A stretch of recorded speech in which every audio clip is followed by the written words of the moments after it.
السلام عليكم، ازيكم؟ عاملين ايه؟ يا رب تكونوا كويسين وبخير. يسعد الله اوقاتكم حبايب قلبي بكل خير ان شاء الله باذن الله. النهارده معانا قراءه قويه جدا. قراءتك ان شاء الله باذن الله هتكون جبر خاطر وهتكون مهمه جدا لحياتك. بتاريخ 11/2026 النهارده السبت. هنشوف مع بعض دلوقتي قراءتنا، هنشوف الرموز وهنشوف باذن الله الاخبار الحلوه والساره واللي انتم منتظرينها. يلا استعدوا معايا ونشوف مع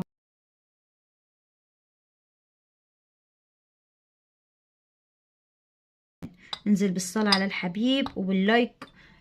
بسم الله يا ميسر الأمور. بسم الله. أول حاجة حبايب قلبي، انتوا عندكم طريق، والطريق ده طريق مفتوح ونهايته جبر، بس انتوا كملوا فيه واشتغلوا عليه صح. في غيمة على وشكم. الغيمة دي في تفكير، يعني ممكن يكون في حد بيحاول يأذيكم وانتوا مش شايفينه، او مش شايفينه انتوا، بس ايه، مش متوقعين ان الشخص ده هو اللي عمال يلعب بيكم كده. عندكم الاتنين دول حاطين عينهم عليكم بكل الطرق، بس انتوا هتكشفوهم على حقيقتهم وهتطلعوهم بره حياتكم وهتكونوا اصحاب قوة خارقة. ما شاء الله عليكم، دايما مميزين ان انتوا تاخدوا حقكم من كل اللي بيظلمكم وكل اللي بيجوا عليكم. وعشان كده هتتفتح قدامكم بيبان حلوة، وهيكون في سعادة طال انتظارها، وهيبقى في دعم. اي نعم، في شوية تراكمات عندكم وفي شوية مشاكل، بس ربنا هييسر امركم الفترة اللي جاية وهيكرمكم من حيث لا تحتسب. كمان الدموع اللي عندكم من غير اي سبب دي لازم في اسرع وقت تطلعوها من حياتكم، وتبصوا ان انتوا تحلوا اي مشكلة بينكم وما بين نفسكم. المشكلة اللي عندكم مسببة لكم الازمة والحيرة انتوا هتحلوها. كمان انتوا اغلب وقتكم قاعدين في البيت، اغلب وقتكم مش عايزين تتكلموا مع حد بسبب اللي انتوا شفتوه منهم. دايما في ناس بتفهمكم غلط، رغم ان انتوا بتكون نيتكم اتجاههم صح، بس هم بيفهموكم غلط وبيحاولوا ان هم يأذوكم. انتوا شغالين على حاجات كتيرة جدا في حياتكم، في اكتر من طريق مفتوح قدامكم، في امور بتجدد معاكم، والامور دي حلوة ليكم جدا وهيبقى من وراها سعادة بإذن الله. انتوا كمان متصالحين جدا مع نفسكم، دايما بتطبطبوا على نفسكم، ودايما بتحبوا ان انتوا يكون عندكم طاقة ايجابية وطاقة مختلفة. بس في شخص عندك دايما بيحسسك ان انت ولا حاجة، بيقلل من شأنك، دايما بيقلل من اي حاجة عندكم، بس انت مش بتتكلم خالص وساكت. كمان انتوا تعبانين في شوية حاجات الفترة دي، ممكن يكون عندكم حاجة مع برج الحوت، هيبقى في طاقة تانية، في منافسة بينكم وما بين حد، والمنافسة دي حطمتكم بمعنى أصح، بس انتوا بقيتوا أقوى من الأول. مين عندكم ناوي يعمل عملية او في عملية عايزين تعملوها؟ انتوا عندكم محاربة جديدة، والمحاربة دي انتوا هتكونوا متفوقين فيها، علشان انتوا مش وراكم بس غير الحسد الشديد. في كمان تطهير نفس، تطهير قلب، خروج من أزمة، خروج من أي طاقة سلبية، وهتكونوا مبسوطين جدا. في ناس سامة موجودة ان هي تأذيكم، وطال انتوا انتظاركم في حاجات جميلة هتتحقق الفترة اللي جاية. انتوا هتحاولوا تسافروا، وبالفعل هيبقى في سفر بإذن الله. طيب ايه المصارعة اللي عندكم مع حد مش مرتاحين معاه؟ او في امور عندك مش ظابطه معاك قوي، انتوا ماشيين وساكتين، وخدتوا صدمه قويه جدا من حد ما كنتوش متوقعين ان هو يصدمكم الصدمه دي. عندك حرف الالف وحرف السين وحرف الميم، 3 حروف دول موجودين بينكم، في رجوع بينكم الايام اللي جايه وفي امور حلوه. طيب انتوا ما تخلوش حد يتمكن منكم الفترة دي، علشان عايزين يتمكنوا منكم ويدخلوكم في دايرة الطاقة السلبية. انتوا يعني دايما بتكتشفوا الامور، يعني دايما انتوا روحانياتكم عالية وبتكتشفوا الاشخاص اللي حواليكم، فعشان كده بلاش تضغطوا على نفسكم وبلاش تيجوا على نفسكم. كمان انتوا هنا هتكونوا صحاب سلطة وصحاب قوة خارقة وصحاب حاجة جديدة في حياتكم، هتجددوا من نفسكم بشكل إيجابي. بس عندكم حد مغرور، حد متكبر جدا، وانتوا مش عاجبكم الوضع ده، عشان انتوا ما بتحبوش حد يكون متكبر او مغرور، بتحبوا تتعاملوا ببراءة وبشكل كده لطيف وشكل إيجابي. بس الناس اللي موجودة في حياتكم حاسين ان انتوا اقل منهم، يعني حاسين ان انتوا قليلين، فانتوا قررتوا ان انتوا ما تتعاملوش معاهم ولا حتى تفتحوا بقكم بشكل بينكم وما بين بعض. ليه؟ علشان انتوا ما بتحبوش زي ما قلت لكم النفاق. بس انتوا الفترة دي بقدر المستطاع عندكم فلوس جاية، الفلوس اللي جاية دي انتوا مستنيينها بقالكم مدة كبيرة، هي هتكون حلوة جدا. بس طيبة قلبكم دي انتوا محسودين عليها، فبلاش تبينوا طيبة قلبكم زيادة عن اللزوم. انتوا اللي جايبين الوجع اللي فيكم ده لنفسكم. في حد بيقعد معاكم ويتكلم معاكم وبيطبطب عليكم ويطلع بره يتكلم عليكم وبيجيب سيرتكم. خلوا بالكم، انتوا اصلا يعني زي الاطفال بالظبط، بتحبوا الحياة البسيطة وبتحبوا التواضع جدا، بتحبوا تكونوا متواضعين في كل حاجة، بس تحملتوا حاجات محدش يستحملها، وكل اللي قالوا لكم احنا هنكون معاكم سابوكم. بس انتوا ماشيين في طريق خير، طريق النجاح هيبدأ معاكم الفترة اللي جاية. وخلي بالكم، القوة ما بتجيش غير بعد كسرة القلب مرة واتنين، بتبدأوا بقى تفوقوا لنفسكم وتجددوا من أي حاجة.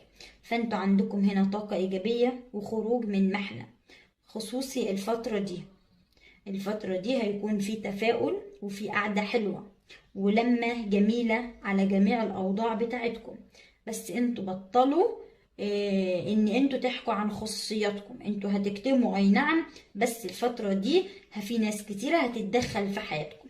وزي ما قلت لكم، الطيبة والثقة اللي في الناس ودايما كنتوا متسامحين هي اللي وقعتكم في مشاكل.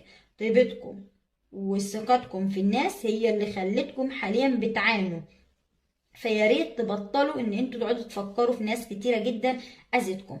انتوا كمان من الاشخاص كده، البعض منكم ممكن يكون شغال في حاجه حكوميه، حاجه كده ليها سلطه، حاجه حلوه، انتوا دايما دماغكم شغاله 24 ساعه، وعشان كده بتحبوا تسيطروا على نفسكم.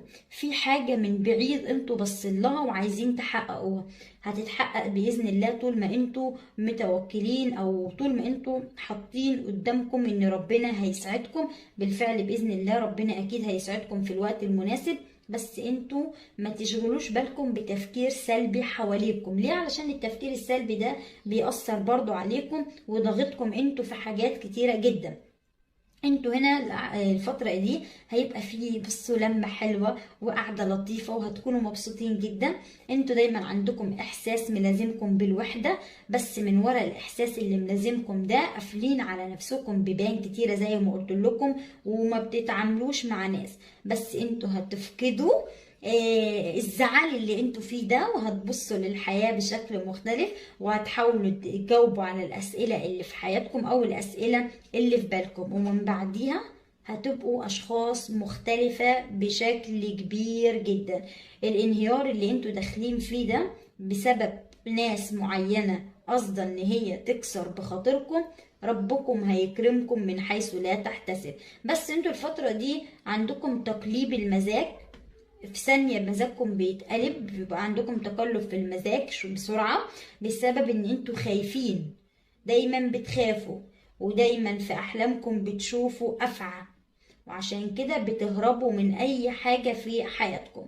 خلاص بتهربوا ومش عايزين تتعاملوا مع حد. كمان هنا بسم الله ما شاء الله عليكم في طاقة، الطاقة دي حد هيجيبها لك، الحد ده بيحبك قوي، بس انت قررت ان انت ما تسامحش اي حد ظلمك او اي حد كسر بخاطرك.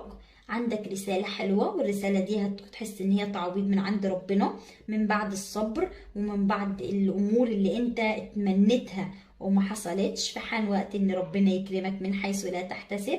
بس دايما اقول لك ان انت خدت يعني انت استكفيت من وجعك في الحياة، واستكفيت من اللي انت شفته في الدنيا، فحان وقت ان انت تبص للحياة بالشكل اللي انت محتاجه.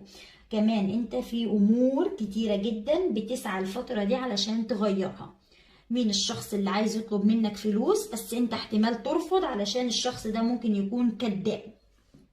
بس ليه بينكم وبين الشريك الفترة دي في تقلب، في تعويض عندك في مبلغ ضاع منك الفترة دي، في كمان دخول محكمة. انتوا فعلا بقالكم فترة في مشاكل في المعدة وحاسين بالوحدة بشكل كبير جدا، عندكم علاقة مع ابراج ترابية، ممكن يبقى في كلام الفترة دي، بس انتوا متعلقين بحد جدا، في حد متعلقين بيه او حد بتحبوه بشكل كبير. في حد تعبكم، هو كان سبب الرئيسي في الوجع وفي الألم اللي انتوا فيه ده، وعشان كده حصل بينكم فراق، وقررتوا ان انتوا تبعدوا، قررتوا ان انتوا تخلعوا خالص علشان ما تحسوش بالأذى. في حرية الاختيار عندكم، انتوا بتحاولوا ان انتوا تخيروا نفسكم في حاجة، فان شاء الله باذن الله الفتره اللي جايه دي هتاخدوا حقكم تالت ومتلت، وهتكونوا اصحاب قوه وخارقه. كمان انتوا هنا محتاجين تعملوا يعني تعملوا حاجات جديده في علاقه حلوه هتبقى طبطبه ليكم، بس في حاجه انتوا هنا واقفه معاكم.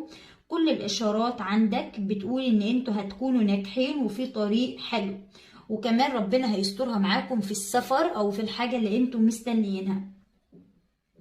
طيب عايزه اقول لكم على حاجه جديده، الحاجه الجديده دي ان انتوا خلال 5 ايام، عندكم رقم 5 برضو، خلال 5 ايام دول انتوا هتاخدوا قرار حاسم.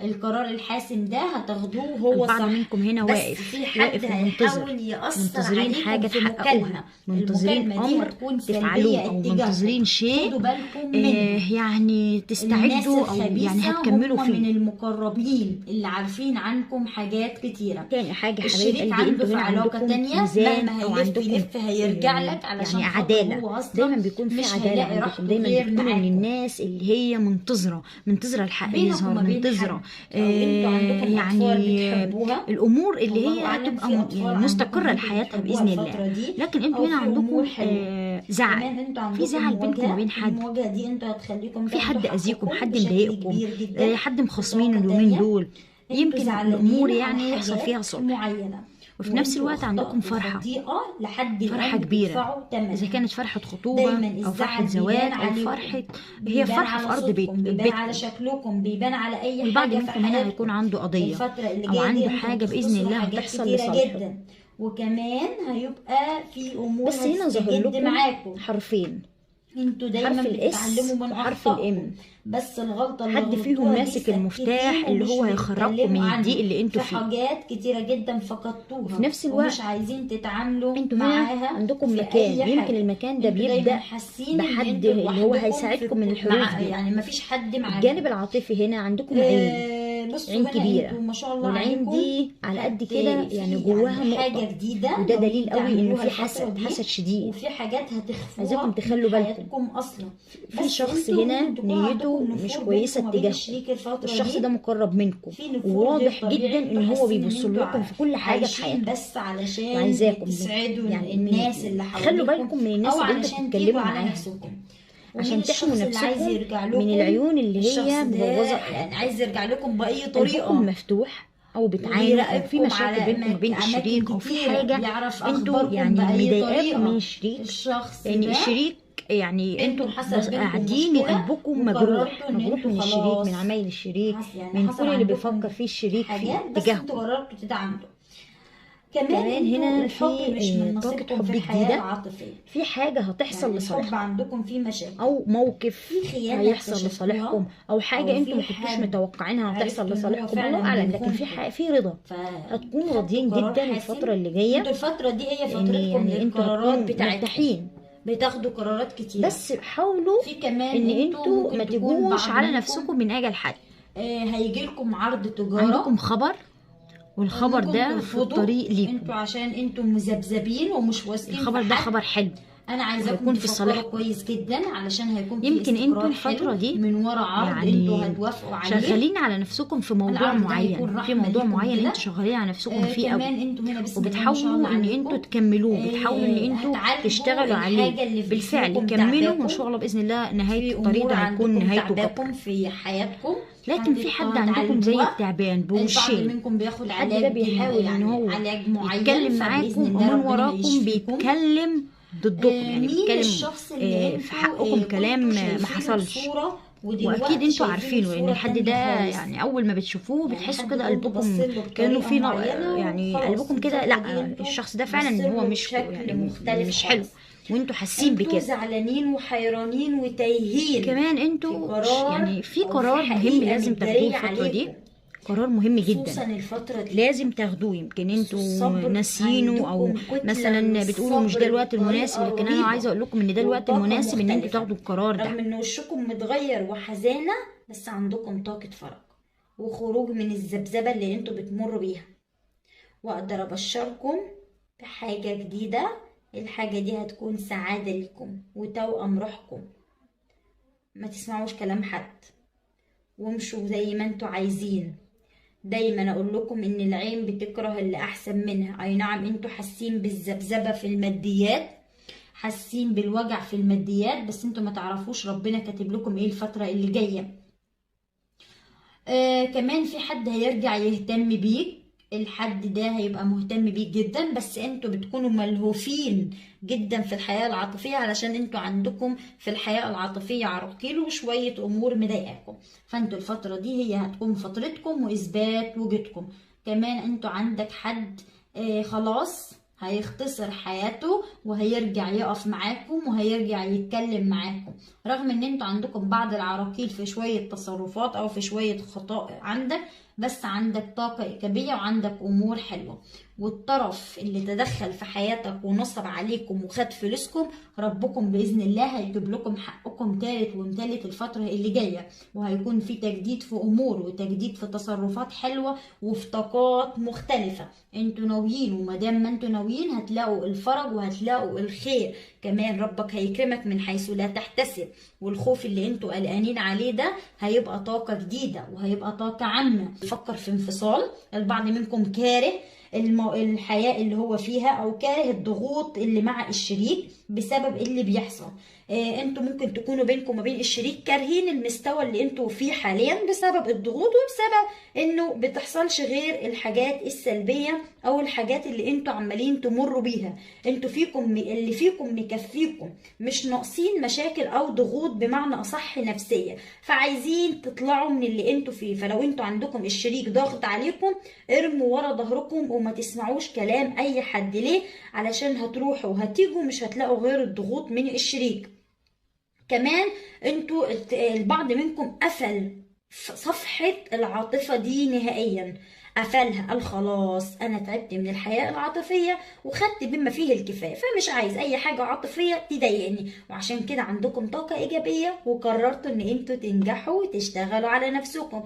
وبالفعل في عندكم خطوبة، عندكم زواج، عندكم ارتباط، عندكم علاقة جدية الفترة اللي جاية، وهتكونوا مبسوطين جدا بالعلاقة دي. انتوا قررتوا ترموا السهم بتاعكم، خلاص درستوا العواقب اللي قدامكم وبتشتغلوا عليها. يعني في عقبة ما زالت موجودة في حياتكم، بس العقبة دي انتوا صابرين عليها. انتوا اذكياء جدا، خلي بالكم الذكاء بتاعكم ذكاء خارقي بيعرفكم الاشخاص اللي حواليكم من غير ما حتى تفتحوا بقكم. كمان عندكم شوية امور حلوة مع الشريك، لقاء حلو مع الشريك، في كلام عاطفي هيتقال حلو، والزعل اللي جواك هيبقى فيه طبطبة، في ست هتيجي تصالحك او هتصالحكم وهتراضيكم الفترة اللي جاية. كمان انتوا شخصيتكم محبوبة جدا، بس حساسين زيادة عن اللزوم. يعني الحساسية بتاعتكم بتزعلكم او بتخليكم تاخدوا كل حاجة بحساسية. في حاجة عملتوها وندمانين عليها، غلطة غلطتوها ومازال ندمانين عليها بشكل كبير جدا. خلوا بالكم البعض منكم عنده نغزة بتجيله في جسمه، النغزة دي مش طبيعية، وفي شوية أعراض كده أو شوية مشاكل في صحتكم، تعب نفسي من غير أي سبب. 99% منكم قافل على نفسه الباب ليل ونهار وداخل في مرحلة عزلة، وفقدت أملك في حاجات كتيرة جدا، وده خطأ. انت ما كنتش كده، انت كنت بتعافر ودايما بتظهر القوة، بس الحالة النفسية بتاعتك دلوقتي ساكت وما بتتكلمش، واي حد بيكلمك ممكن تعمل له بلوك. 99 برضو في المية اغلبكم تليفونه صامت طول الوقت ومش عايز يتواصل مع حد، حتى على السوشيال ميديا ما بقيش عايز يتواصل. ممكن كمان تكون قافل النت عن التليفون، مش عايز تتواصل، مش حابب ان انت تدخل في كلام مع اي حد بسبب اللي انت شفته وبسبب اللي انت عشته. فالفترة دي انت اي حد بيكلمك خلاص بتسكت، ما بتردش، ما بقتش زي الاول، لدرجه ان في ناس كتيره جدا بقت تعاتبك وزعلانه منك ان انت ما بتسالش. بس انت اللي انت عمال تمر بيه محدش حاسس بيه، فانت ساكت وما بقتش تتكلم، بقيت تقول خلاص انا مهما احكي لكم محدش بيصدقني. كمان انتوا عشاق القهوه، عشاق الهدوء التاما، وعشان كده دايما قعداتكم كلها بتكون لطيفه، ودايما بيحبوا يجوا يقعدوا معاكم. كمان انتوا اصبحتوا ما بتعاتبوش الفترة دي، ما بقيتوش تعاتبوا، يعني انتوا ممكن تكونوا سمعتوا كلام ما بقيتوش عايزين تعاتبوا ولا عايزين حتى تتكلموا في اي حاجة، وعشان كده داخلين في راحة نفسية.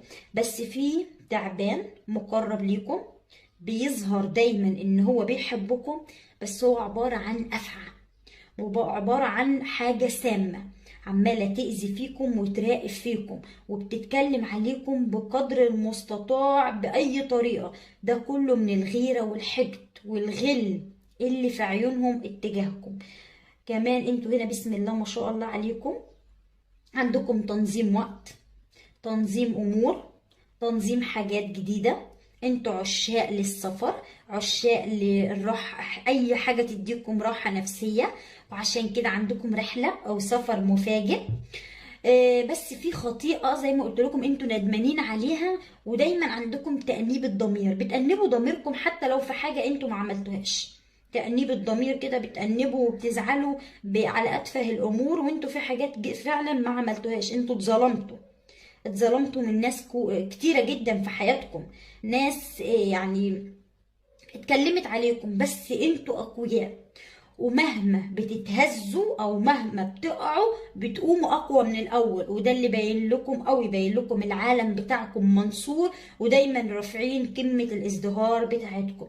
بس زي ما قلت لكم الحالة الصحية بتاعتكم تعبانة، الحالة المزاجية عندكم فيها توتر وفيها حيرة، رغم ان انتوا بتمروا بظروف قاسية، بس التفكير بتاعكم مغالب كل حاجة عندكم. والبومة اللي عمالة تراقب فيكم في صمت، ربكم هياخد لكم حقكم منها الفترة اللي جاية. بومة هي فعلا ينطبق عليها كلمة بومة، قاعدة ومرصودة ان هي تفكر في الأذى بتاعكم. انتوا مهووسين بحد، لإما في حد مهووس بيكم، في علاقة حب بتربطكم بينكم وما بين حد بطريقة كبيرة جدا، يعني علاقة كده مش عارفين تتخلصوا منها، لا اما انتوا بتحبوا حد لا اما حد بيحبكم، في حب عندكم واصل لدرجة انه ولا هو قادر يستغنى عنكم او انتوا مش قادرين تستغنوا عنه. البعض منكم بيشتغل على نفسه الفترة دي حرفيا. اي نعم انتوا بتمر بأزمة صعبة شوية، بس دايما بتحمدوا ربنا وبتقول الحمد لله على كل حاجة. احنا اكيد ربنا كاتب لنا الخير، اكيد ربنا عارف اللي احنا بنمر بيه الايام دي. الافعى الصغيرة دي دخلت بيتكم من كام يوم واتكلمت عليكم لما خرجت، خدوا حذركم منها. الموجة اللي انتوا فيها دي سببها الضغط النفسي، انتوا ضاغطين على نفسكم وعمالين تساعدوا ناس ما تستاهلش المساعدة، خلوا بالكم من النقطة دي. والشخص اللي انتوا وثقتوا فيه وقلتوا عليه ده مستحيل يخون، ما جالكمش غير الخيانة منه. انتوا حاليا عندكم حيرة ما بين شخصين او بين قرارين او بين موضوعين، في حاجتين انتوا حيرانين فيهم، وعشان كده قررتوا ان انتوا تستخيروا ربنا، او قررتوا ان انتوا تتكلموا مع حد وتحاولوا ان انتوا تفهموا ايه اللي بيحصل معاكم. وبكده حبايب قلبي نكون خلصنا قراءتنا النهارده. يا رب قراءتنا تكون عجبتكم ونالت مرادكم. انتظروا مني كل ما هو جديد من اجل عيونكم. تحياتي ليكم.